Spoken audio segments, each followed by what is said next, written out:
हिंदू परंपरा के अंदर ये नवरात्रि जो प्रसंग हैं ये तो देवी माँ की उपासना के लिए थे। नवरात्रि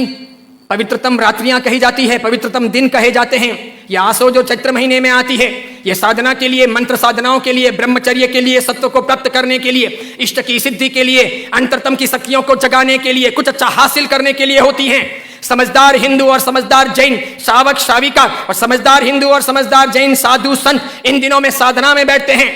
मौन रहते हैं, ब्रह्मचर्य का परिपालन करते हैं और आगे बढ़कर के शक्तियों को साधते हैं। उस जमाने में देवी माता की आरती करना, घट स्थापना करना, देवी माता को रिझाना और पुरुष एक तरफ महिला एक तरफ, महिलाओं की जगह में पुरुष की जगह में देवी माता को बीच में रख करके मात्र उनके हाथ से गरबे लें और इस प्रकार उनकी भक्ति करें, यह परंपरा थी नवरात्रि की।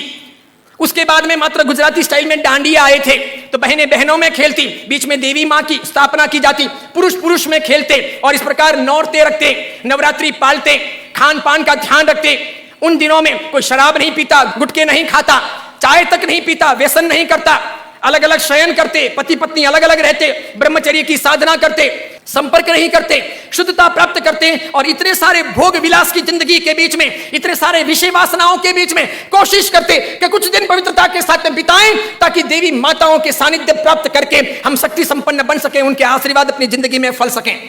गरबे गए, फिर डिस्को आया, नाना प्रकार के धुनें आई, नाना प्रकार के गायक आए,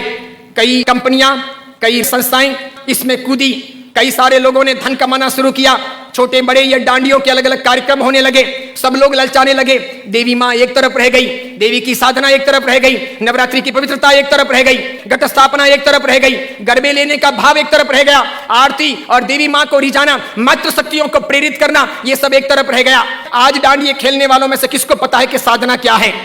ब्रह्मचर्य क्या है, ये क्यों है नवरात्रि, इसका हेतु क्या था, इसका रीजन क्या था, ये क्यों खेलनी चाहिए या नहीं खेलनी चाहिए, तो क्यों नहीं खेलनी चाहिए। मेरा ही नहीं, भारत के कई सारे अखबारों का, कई सारे समाजविदों का, कई सारी अन्य सामाजिक संस्थाओं का ये सर्वे वर्षों से रहा है, समय समय पर किया जाता रहा है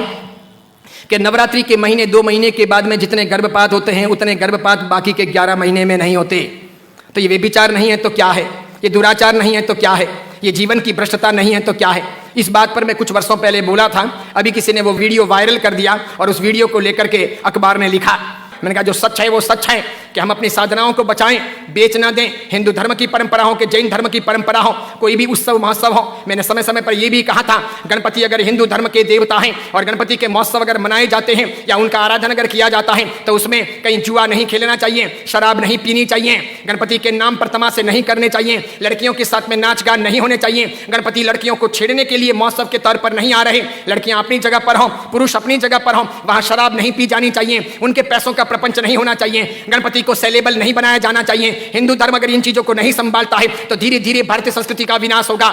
सिखों ने अपनी धर्म परंपराओं को संभाला है, मुसलमानों ने अपनी धर्म परंपराओं को संभाला है, ईसाइयों ने अपनी धर्म परंपराओं को संभाला है। उनके जो ओकेशन होते हैं वो दूसरों को इंटरफियर करने नहीं देते,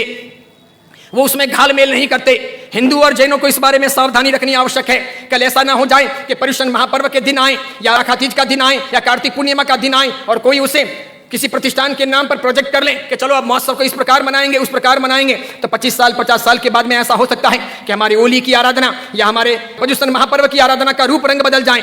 जैसे मैंने नहीं कहा था कि मात्र संगीतकारों को बुला करके हम 9 दिन की भक्ति रख लें, सुबह भी भक्ति, रात को भी भक्ति, ठीक है, और इस प्रकार पर्युषण आगे बढ़ जाए और अच्छी खासी संख्या के अंदर वे आधुनिक संगीतकार आधुनिक धुनों पर बहुत गाएं और नौजवान लड़के लड़कियों को मजा आ जाए, सब वहीं पर जाएं। तो 10 साल 15 साल तक अगर ऐसा चले तो आज एक ने किया, कल दूसरा करेगा, परसों तीसरा करेगा, अब चौथा करेगा, धीरे धीरे साधुओं के व्याख्यान में कोई नहीं जाएगा,